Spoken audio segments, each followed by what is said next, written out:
मगरमच्छ के कहे अनुसार चौधरी मगरमच्छ की पीठ पर बैठ गया। मगरमच्छ ने चौधरी को अपनी पीठ पर बैठाकर नदी पार करा दी।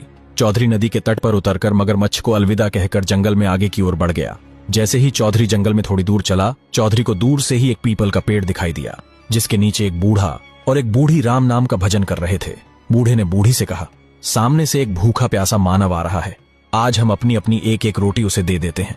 लेकिन बूढ़ी ने साफ साफ मना कर दिया, अगर मैं ये 2 रोटियां नहीं खाऊंगी तो मैं भूखी मर जाऊंगी। इन्हीं 2 रोटियों को खाकर ही मेरी भूख शांत होती है। इतनी देर में चौधरी उन दोनों बूढ़े और बूढ़ी के पास आ गया। चौधरी बहुत प्यासा था, इसलिए उसने पानी मांगने के लिए अपने हाथों से बूढ़े की ओर इशारा किया। बूढ़े ने अपनी पानी की बोतल चौधरी को दे दी।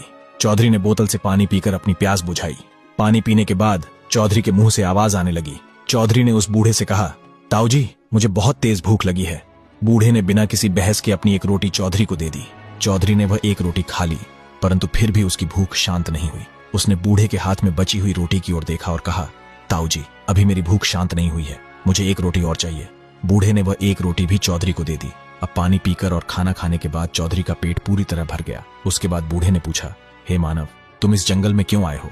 चौधरी ने कहा, ताऊ जी, मैं भगवान से मिलने आया हूँ। मैंने किसी से सुना है कि भगवान जंगल में रहते हैं, इसलिए मैं उन्हें जंगल में ढूंढ रहा हूँ। बूढ़े ने कहा, यदि तुम्हें भगवान मिले तो उनसे यह जरूर पूछना कि जिस पीपल के पेड़ के नीचे हम दोनों बैठे हैं, वह पूरा पेड़ हरा भरा है, फिर उसकी एक डाली सूखी क्यों है? चौधरी ने कहा, ठीक है ताऊ जी, जरूर पूछूंगा। इतना कहकर चौधरी ने बूढ़े और बूढ़िया दोनों को प्रणाम किया और जंगल की ओर चल पड़ा। रास्ते में चौधरी को फटे कपड़ों में एक भिखारी मिला।